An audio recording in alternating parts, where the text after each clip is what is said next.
Thanks, Chris, for really for hosting and organizing this meeting. I have been enjoying it extremely yesterday, and I'm sure today will be similar. It's great to have this concentration in a small round. So my title, it was a bit explorative. It's this notion of digital dignity that is not mine. I picked it up from a mathematician friend I have, and I try basically to think around what that could possibly be and mean by linking it to a notion of the amphora in the reception of Werner Hammach. So picks up the characterization of place from Aristotle as amphora. And my question largely would be to think of the digital in terms of bounding a figure from an inside and an outside in the nothing, so in the open air. So it's a bit of a contemplation project that I would like to go through with you. I also skipped my written paper because I think it's too compact. So I will try to go step by step through the main, what you would say, figures of thinking that are behind it. So I will share my screen, and don't be scared. I don't want to stab anybody, but we all engage with analysis and analytics. So cutting is involved, whether we do it with good or bad intentions.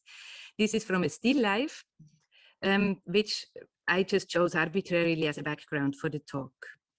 So the question, maybe to frame it in another way, would be the cosmos, a pantropic place.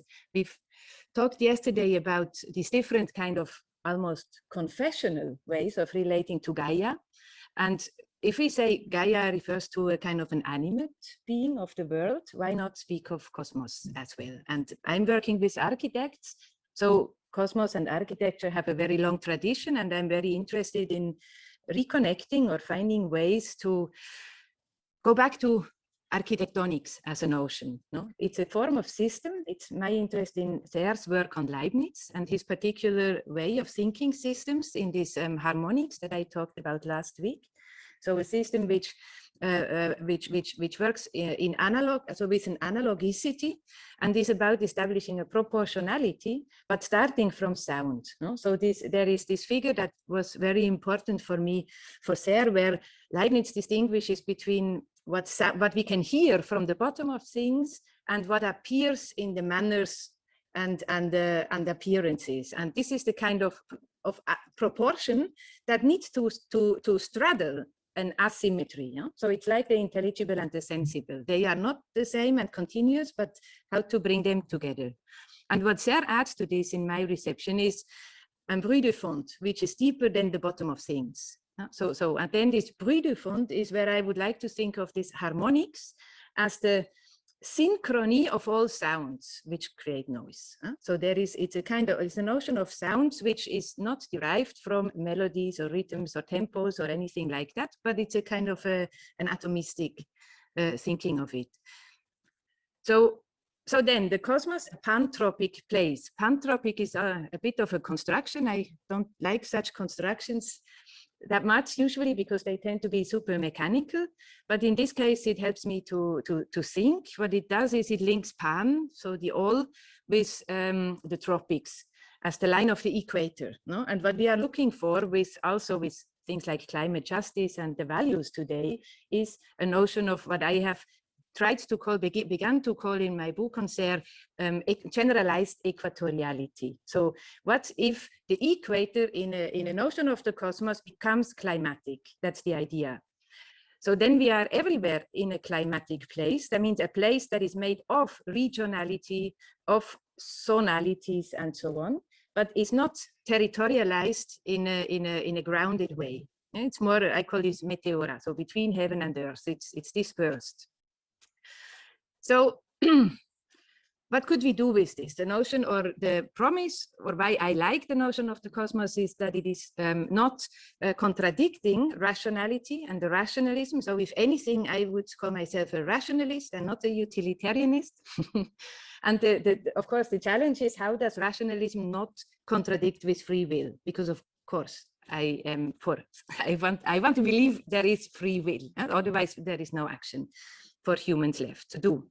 So the cosmos and the notion of the universal. There is this one citation that helps to think this. Serre asks, it's in the incandescent, he has this quotation. He says, this notable difference between the descent, single, and the countless possible ascents can be explained by the chaotic appearance of the process. Unpredictable when it advances, it becomes deterministic when one turns around and looks back. As soon as one looks analytically, it looks deterministic. But when it happens, it's not. Like every narrative, this one, the greatest and most truthful of all, unfurls the contingent time of chaos. So, and this notion of an unfurling and of descent and ascent, so of a spiral kind of movement, which would, different than the dialectics in a Hegelian sense, not only go in one direction, but the cosmos or the rationality would have to give us accounts of how we can also go back, the directions that we go up. So it's a kind of a method. And if we take this literally, I mean, Sarah is asking for a method in this way. A way is a method. No? And attain, this is a very strange notion. So how can the universal be something that needs to be attained? No, in a Hegelian setup, the universal would be that which we help to realize, but not attain. So and this attaining is this exteriority, I mean with the architectonics. Huh? So it's the exteriority, which is not about identifying through an understanding, but handling. It's a question of treatises, of tractatus in architecture.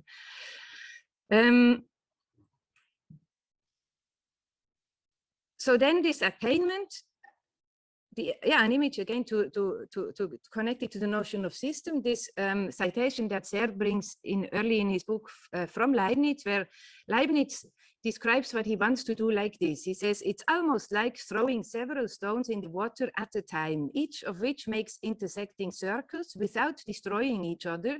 But when the number of stones is too large, the eyes are confounding. We have to try to get lost in this fluid forest. So this is the image for what I call the synoptic. And it's about an optics with theory, with rationality. And this optics is a caustic optics, I think in the moment is the most interesting one to explore. And the sight that such an optics gives has a lot to do with what Serre here characterizes as the Leibnizian system, when he says, the Leibnizian system is made so that continually and in a single movement, it constructs itself and speaks of itself. It forms itself and describes its formation so that it intertwines its semantics and its syntax.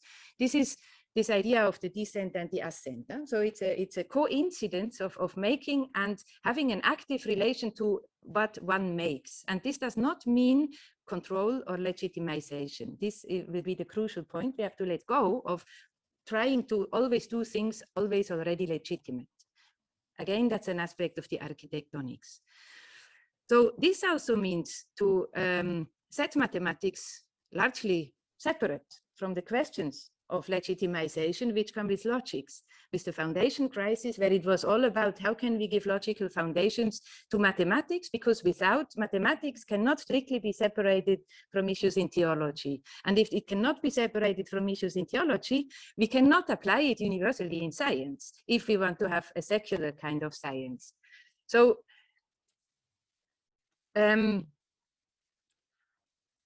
this focus on optics, on a synoptics, the promise I see in it is to pick up on what we began to discuss yesterday with the different confessional views upon something like Gaia. So optics at its core treats light, the nature of light.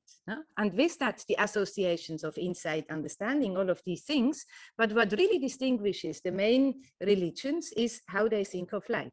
So in the Orthodox Christian religion, with the icon painting, for example, there is a totally different relation to light. And my intuition now, without knowing much, is that the gold in icons in the background is something similar, like this difference between at the bottom of things and le bruit de fond. So there's something iconic, which is not graspable, which is not conceivable, but which is always counted in.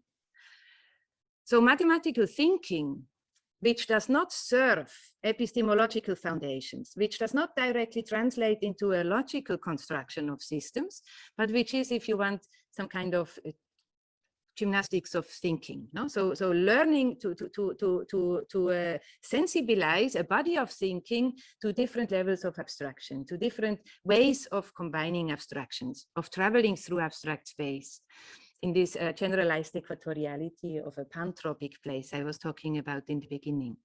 This book, which will come out in a new book series I'm doing by this friend I have, from whom this notion of digital dignity is coming, Elias Tsafiris, and he calls it an involution for architects. So then architects do no longer logically construct systems, but they need to interiorize the possible constructions that can be legitimized in order to actually do architecture and not engineering. So this distinction is at stake. This exterior kind of handling, which is important for such a notion of treatise, is captured well in a beautiful book by somebody I hadn't known before. I came across it actually when I was doing research around your book. It's a mathematician called David Reed. He wrote the book Figures of Thought, Mathematics and Mathematical Texts. And what is interesting is that he relates the big mathematical treatises basically to the manner in which they were written. So he says there is something like a literary genre in which mathematicians can only express their ideas when these ideas are breaking new ground. So it's a kind of an interesting link between literature and mathematics. And he has a notion of the figure which I like a lot because it helps to get to this Amphora understanding, where he says, figure is the context in which definition and delimitation are the same thing. For to give a definition of a figure is to give its boundary, and to give its boundary is to give the figure as definition and as boundary. Yeah, so these would be the kind of objects in a pantropic place. So what is the promise of this, and how to bring it back to Michel Serres?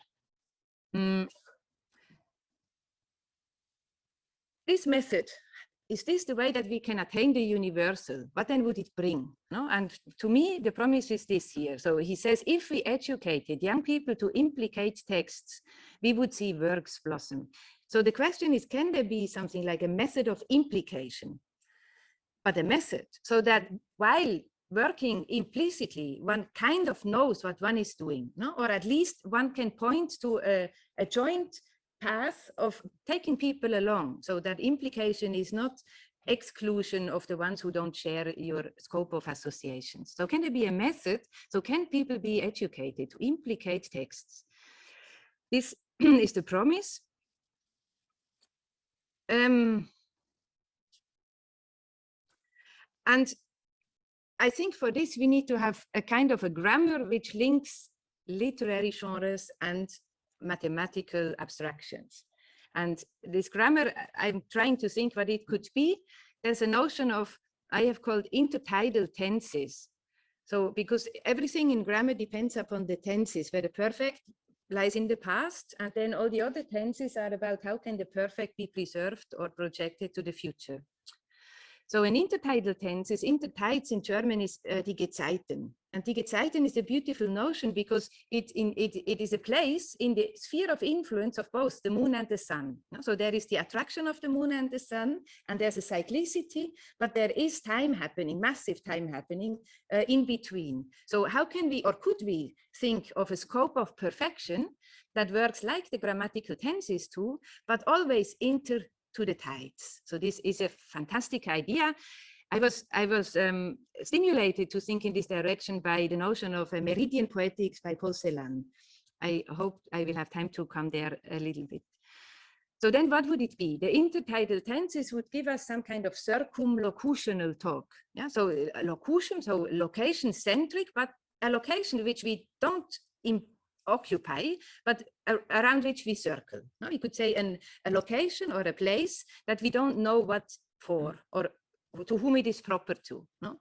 So, so we circle around it. It's an obstacle. Elias in his mathematics calls it the obstacle that we are circulating. And while doing that, what one perceives would be, or what one would have to count in, is something like winds that waft through time. No? So a grammar of intertidal tenses, grammatical tenses that subject what the tense forms of a past and a future perfect render as describing, narrating, taking along to the spiral scope of completion that unfolds tropically and iteratively in the between of parallelities among cycles of days, months, and years. So die Gezeiten. The voice that speaks in these tenses articulates a breath that is not quite anyone's own. Rather, it is like some kind of winds that waft through time, often adverse to one another, much like the winds can be that gust through space when they bring whirlwinds and sandspouts. So, yeah, and this is, so the implication of this text, so the implication where works would come from would be related to such a notion of die Gezeiten. Then how could, no, first, a notion of, this is a citation from Simone Weil, who's thinking, because she has this notion of photosynthesis, no, of relating thought to photosynthesis, by saying there is a counter principle to gravity, which is grace. And grace can have for her something methodic, that's her ambition. And interestingly, she wrote her PhD on René Descartes' notion of perception. And I just want to say that we are totally misreading Descartes today. Yeah? So Descartes, I understand you, so, but this is yeah, okay. So she writes, a method is necessary for the understanding of images, symbols, etc. One should not try to interpret them, but contemplate them until their significance flashes upon one, which is why one should be wary of improperly diminishing their reality, as when, for example, one says to oneself that no real battle has taken place in the Gita. It is preferable to run the risk of taking them too literally than insufficiently so. They should first of all be taken in a purely literal fashion and contemplated thus for a considerable time. Then they should be taken in a less literal fashion and contemplated thus, and so on. By degrees, one should then return to the purely literal fashion of contemplating them. Meanwhile, one should drink in the light, whatever it may be, springing from all these several forms of contemplation. So she says, this is a method for interpreting folklore, but in a general way, shall I ever be able to apply it to mathematics? It has a lot to do with this circulating an obstacle in the way that I'm interested in.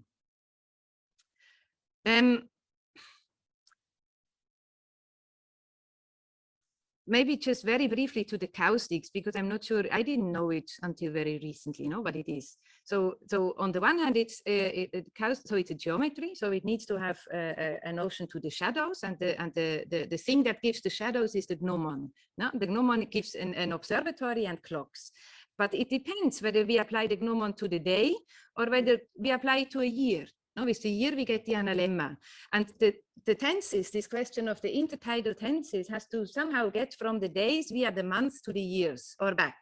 No? So there's a kind of a, yeah, a new interest, I guess, also then in calendar making with this.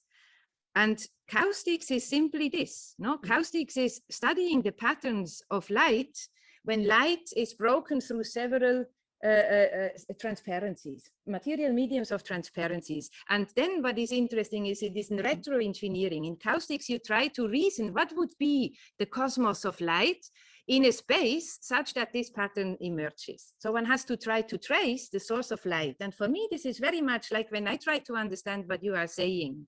I try to, okay, where are you informed by? What are your beliefs? Where is the source of light coming from? So there's a very intuitive way how caustics and architectonics relates to a notion of understanding. And if you begin to study still lifes, it's all about that. Huh? So very, very interesting. So we have been so preoccupied with perspective, which is always subject-centric, but optics is object-centric, and it puts objects into light. That does not give them legitimizations, it crafts their appearance in constellations. Yeah, and the constellations lead us back to a notion of the harmonics. Okay, I want to get to the notion of the amphora because I'm very intrigued by it. The meridian poetics, I trust you know or have heard of it. It's the idea to say a poetics which can have counter wordings. So the equator yeah, is of course the domain for figuration, and then the meridian is the standard that gives the standard time, and the meridian poetic would refuse or kind of deconstruct and construct around such standardization of time. It's a very, very beautiful speech that Celan gave, and Werner Hammacher is relating to it. It promises we can learn to conceive the natural as the natural by way of art. This is Celan's formulation. So then to the computational amphoras. So it's about pan and the tropics, and the notion of place as amphora. I got attentive to it in Hammacher's book, which is entitled On the Brink, Language, Time, History, and Politics. So if places touch each other, then they become one in their point of contact. The last chapter is amphoras. Okay, blah, blah. Why amphoras? Places become indiscrete, but nevertheless remain divorced from one another. They are discrete. It is this double movement, discretion, indiscretion, that makes them into places. And the thought about places then is, how can a place be an opening to a spacing? So it's a reversal of the idea that space needs to accommodate all our places, but rather making of a place makes room for a space. This is the inversion that we get with the cosmos. But this means that making a place has something to do with avoiding, no? with a taking out, with a silencing, or with avoiding. And this is what he interestingly describes through a logics of the width. No? So it's a withholding that is in part inspired by Heidegger's theory of the jar with respect to the geviert. But for Heidegger, the amphora gives a squared universality, no? Through the geviert. And here in Hammacher's reading, the one that I'm interested in, the amphora is the opening of a place which can host a space because it withholds. That's the dynamics. I think I don't have time to go in details, but I want to give you the link to Serre that is beautiful with this. So when we have with Serre in the Parasite, when he shows us that the social totality of, he also calls it semiconductive, informational and material communication from a cryptographic stance. No? So the parasite is the interceptor in the communication from a sender to the receiver. And Serre calls it the semiconductive precisely because it's always intercepted. Where the code breaker, the hacker, becomes naturalized. That's the beauty for me in Serre's approach. Stripped from its willfulness, intent, and hence the social scope of moralization, then the inverse setup of a proportionate complexity. It would have to show us, no? And this is a kind of a prescript. I don't have it. That's where I'm trying to think in this direction. It would have to show us the accommodation of the social totality in a public that is a place, in the sense of an amphora that acts inversely to the parasite, that is also in exterior manner, like the parasite, but rather than by participating, it acts by a holding without. We need a notion of amphora that can furnish the giving of nothing. And this we can relate to an optics and to caustics, because with that we can find ideas from things like that. Yeah. So these are two books I was very intrigued because I'm not very familiar with this thinking. Henri Corbin about Islamic philosophy. So there is a key idea that which is at the confluence of the two seas. There is a moment of a presence which is always already at the confluence of two seas. So it comes very close to to something like Gezeiten, but of course it's absolute in this thinking. I would refuse everything that is absolute. And then another book which is beautiful by, I think he's Polish, I'm not sure, Paweł Florensky, Iconostasis. He has a notion where he works with negative and positive entropy, where he says the image. So it's something in between an image and an icon, because he tries to give something like a physics, or rather a metaphysics that becomes a physics for the sensible life of images between these two things. Okay, these were the thoughts I wanted to present. Thanks.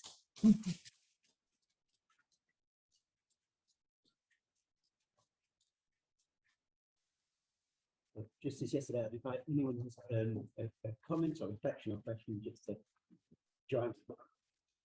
Thank you, Vera. I'd like to ask you a bit more about, the Simone Weil connection, because it's relatively recently dawned on me that Simone Weil is important for Serre, and so the gravity and grace title indicates somewhere where I should go, but clearly you've gone there before. So could you, A, tell me where the quote came from, because I couldn't read the say a bit more about that.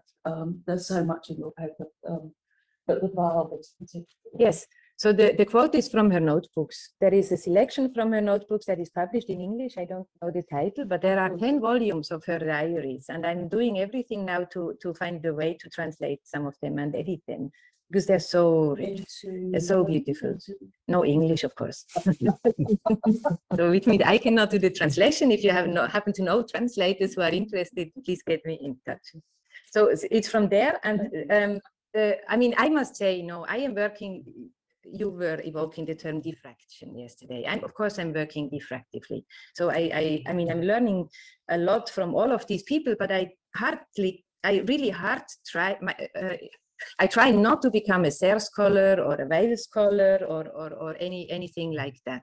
So I want to think with their ideas. I believe they are alive, they are quick, and they make my life lively. So I want to think like this. It's diffractive reading. And with Simone Weil, this gesture is so bold, no? To respect gravity, so not to kind of go counter the physics, the modern physics, but to just say there's another principle, similar spiritual, because gravity really is a spirit.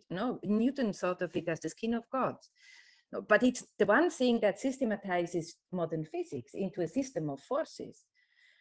So to say there is a counterpole to that, and it's not a contradiction. It's more like North Pole and South Pole. No, it's more like North Pole and South Pole. You couldn't do anything with one without the other. So it's not a contradiction. And to speak of grace and say, no, so gravity pulls us down, grace lifts us up. And there is a whole series of letters which she exchanged with Andre Weil, with her brother, with the mathematician from Bourbaki. And he says, oh, I don't know why we should talk about that because you will not understand anything. You are not a mathematician. But you can see the kind of caustic understanding, which of course there is consonance and resonance. Of course she understands a lot, but not as a mathematician in the logical, technical sense. And this is, of course, because I'm not a mathematician, but it's the thing that I think most about right now, because I believe it can help to translate between these cultural conflicts, no? It can bring in a notion of the spiritual, which is not always already occupied. We can talk about it later. Joanna, are you good? No, yes, I'm sure lots of other people. Vera, that was lovely. And in fact, I'm going to use the word that you used, beautiful, because I want to persuade you that you are a utilitarian. You are a utilitarian. because I think that actually, and there is a chiming here between you and Serre's operation, because I think Serre is mostly concerned not with, there's a great deal in Serre, as there was in your talk, about shaping our thinking, as though we had to get our thinking in good shape in order to do some thinking. But that's not really the reason why we shape our thinking. It's because we love it. It's because it's a kind of joy. And it seems to me that that's the utility of thinking, is we just like this, whether or not it turns out to be a sleek and efficient instrument for controlling and mastering the world. We just love it.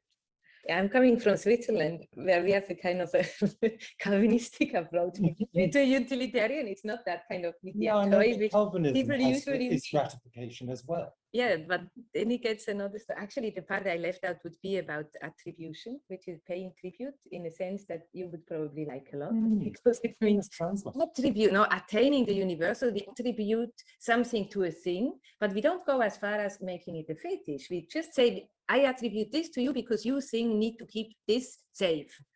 And then we have an exterior relation with it. It's an object which is animate. We know what we wanted to do, and we know we wanted to do this. No, but but I didn't get it. I'm done. Bernadette, you have your hand up. Thank you.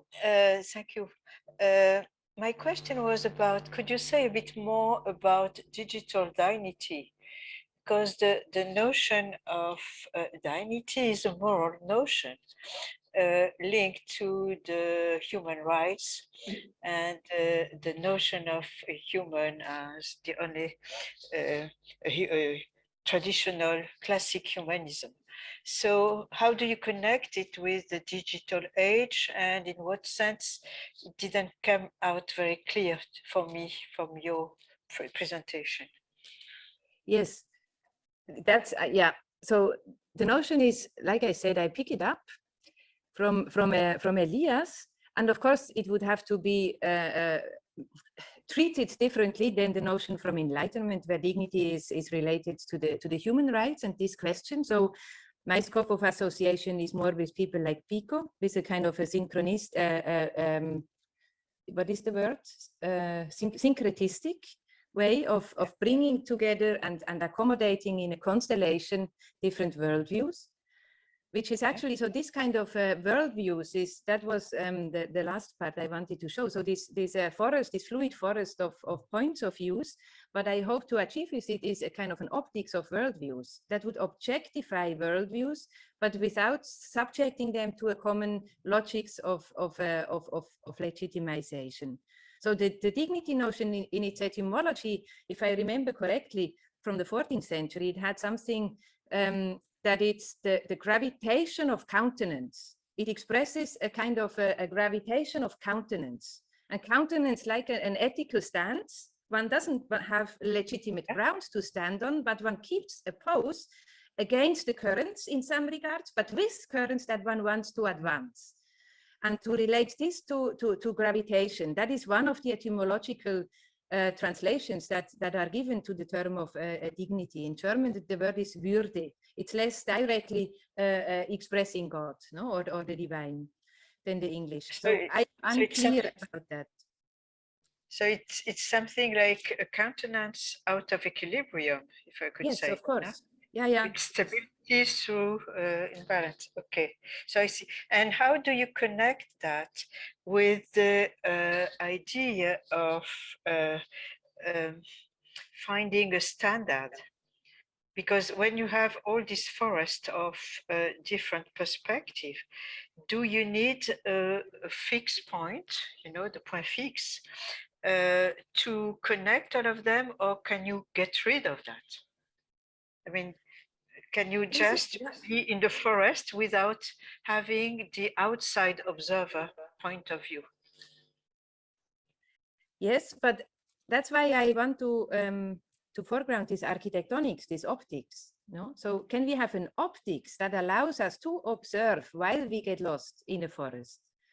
And then this getting lost in a fluid forest, this is when we, I mean, in principle, it's wherever we say, here is a problem, substitute problem with obstacle. No? Because the problem always implies, first of all, there is one solution to it. If we call it an obstacle, we can say there are many resolutions of it. No? But some are more generous, others are more tyrannical. So let's say there are many resolutions to it. And then these resolutions are about, so we need to contemplate the obstacle. We need to try to figure out what resolution would be the best one, locationally, situatively, in a way that cannot be generalized. But in the optics then would be to of course take standards, existing standards, also stereotypes, also all these kinds of rigid things, to take them into account and filter the light that comes from them in a way that the coexistence of the synoptic point of views can be accommodated in a model. Okay, so it's if I understand you well, it's a kind of synoptic, but in immanence. There is no transcendental point of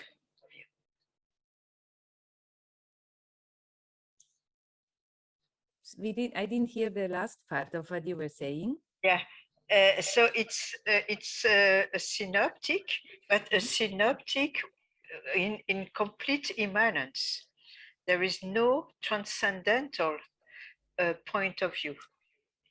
Yes, there is a transcendental point of view. It's the objective transcendental. But I understand in Serre's reasoning as the objective transcendental, where you don't have, where things don't coincide in one generic notion of the subject, whose faculties give us the transcendental, but every object embodies such a facultativity. No?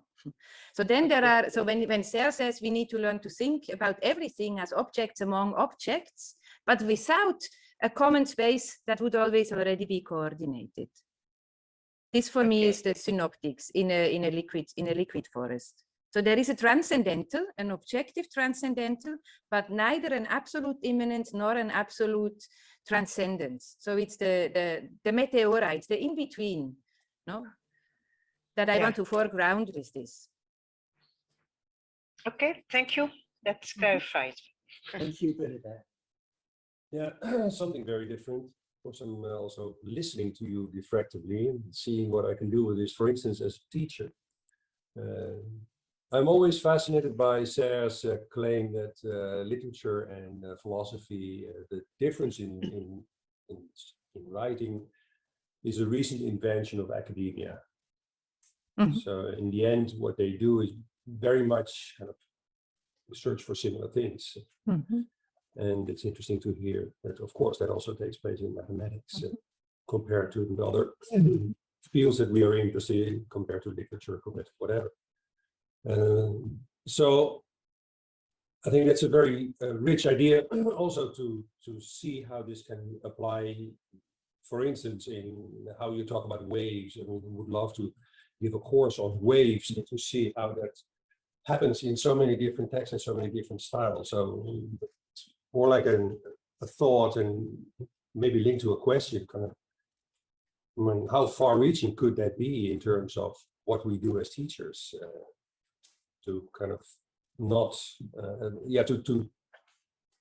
to see or to focus on these styles of writing, and to, as you pointed that out, also see mathematics as a kind of a flow, and you have to kind of search for ways to get people involved in that flow without being experts or something.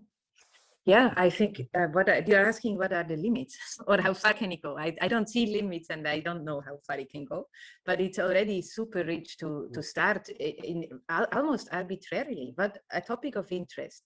And then what I do now, how I work with students is I give them libraries of texts around the topic that we are interested in, but a lot of texts. And then we have a kind of an AI which helps to search in interesting ways. And I want them to write texts where it doesn't matter whether there is any single word which is their own, but they need to compose it from the ideas and the formulations of the others, but such that in the end they know what is there. You know, and this is a process of reverse understanding. And because they begin to speak with words they would never do because their friends don't use them, their social media don't use them, but they need to develop a familiarity with terms that they would never employ. And this process of learning to get familiar again with implications is enormously powerful. They develop these things, rearrange according to their personalities without making an analytical process of reflection that parallels it. It's a figuring out in their own thinking, which empowers them strangely because they're not saying a single word of their own, no? So really the hard thing is to get them to let go of the idea that they need to be so original and so creative and to make something nobody has ever done, and then they sacrifice everything in order to say a little poops is now new. So this kind of pride, that's the really difficult thing. How can we get over this? And that's, I would say, the limit. But it's also very difficult for us to get rid of the idea that, especially nowadays, to get rid of the idea that we need to give them an introduction and a continued introduction to every single topic that we want to address. Whereas if you start from something like the current and the undercurrents, you can go in every direction and they have to kind of explore this by themselves. Yeah, and the moderation of it comes with the furnishing of the library, no? Yeah. So there you give them a kind of a world to think about the problem, which in the course, also then when I teach, I can guide them, of course, but they give the impulses.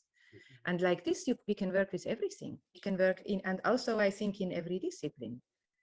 But it means to pick up what is already there. No, and let go of the modernization versus canon versus tradition. No, canons are great. We've got 5 minutes and 2 questions. We'll try this. But yeah, I try to be short. Well, thank you, Vera. And it's just a quick thought from the side, from theology, if you wish to receive it, on the subject of Simone Weil, because I think there's a very bad relation to Simone Weil in contemporary theology. She's been very much co-opted by thinkers like John Milbank and David Bentley Hart, and is discussed within the topic of nature and supernature. And actually, she's being used even by Catholic integralists who propose a massive integration of the state and Catholic theology in a very negative way. So I would say that's a sort of bad path to take. But there is an alternative tradition, and I would suggest Sarah is in this tradition, picking up particularly the letter on the hesitations for her baptism of 1942, where she says that the greater one's attention to the transcendent, the more one is pushed back down to earth to give attention to immanence. And this is why she was a forerunner of the worker priest movement of the 1950s to her own activities. And she actually describes that as a mathematical proportion in that letter, which might be interesting for you. So I think there's and Rowan Williams actually is picking up that second route within theology rather than the first. So I think there's fruitful work to be done. Nice, thank you. Thanks, straight over today. Thank you. Vera, thank you for absolutely really, really fascinating presentation. Just a very quick question. Well, I imagine that you could probably talk about it for a long time, but I want to come back for a moment to the idea of the quantum imaging and how you describe it. And you showed that lovely image of the light shining through the glass when you can that are created. And you said that then the patterns depend on the time that this is viewed over. It might be a day or a year or and that then if you're mapping the object through the light patterns, but it depends on the time you take to do it. Is this a way of turning things, objects, which we think of as just there, like we get it with the concept, we grasp it, that it gives this a temporal sense, and then so we're thinking of things as temporally extended, but in a quite distinctive way. So I'd love to hear more about that, and if with that then links into being a broader question then of the liquid forest that we talked about at the end about how you combine all these perspectives. Mm-hmm. Yeah, so it's the time, yes, but it's not so much. It's more the sources of light, because you don't have one source of light with these patterns, no. So when with the gnomon, the starting point is always you have to stop time, no. So to have the moment at noon, and this homogenization is bracketed out and multiplied in caustics, because what you want to do in caustics is trace the rays. Even this, not the individual rays of light. That's what they trace in physical rendering context. So they try to trace the rays of light, but the rays of light they come scattered and crossed through different different mediums of transparencies, no? Different mediums. So you have to model a whole. That's why you have to model a whole cosmos of light, where it could possibly come from with constraints. If it comes from here, then it would impact here. If it not, so it's a whole setup of contingent interrelations, where you have to kind of im Dunkeln tappen in German, no? So it's a kind of an experimental search in order to find something that matches the reality that you want to have. And for this, you have several layers, if you want. So you need to have a cosmos of light, because these renderings, you need to decide whether you want to render it on a meridian plane. Then you have something like a general method to achieve a general kinds of patterns, or whether you want to make it a singular situations like you are looking for in still lives, for example. Then you go for a plane of projection, but then you always need to place the plane of projection in a cosmos, and you need to account for how you place it there as well. So it's architectonics of cosmoses. And then it would not be so much about turning an object into a process, in my understanding, but more in describing an object in its temperedness, no? Because it gets a temper, like a temperament. there again is this notion of the weather and the time. So it gets a kind of a characteristic, but not one which is derived from saying you have this property and hence you display this, but it's a temper which comes from the constellation of the light in which it reveals itself. And this, I think, is the link to when Serre speaks of the site of an ecstatic epiphany in the incandescent. What he does with this is replace the notion of the point of origin in a space, in an analytical space. So instead of a point of origin, there are sites of ecstatic epiphany. But then these sites can exactly be reasoned. They are not taught, they are mystic, of course. I mean, he links mystics to mathematics. That's a connection with Weil as well. That's what was very important for me to engage in this direction. I think we are going to have to stop there. Okay. That was incredibly rich. Yeah, thank you.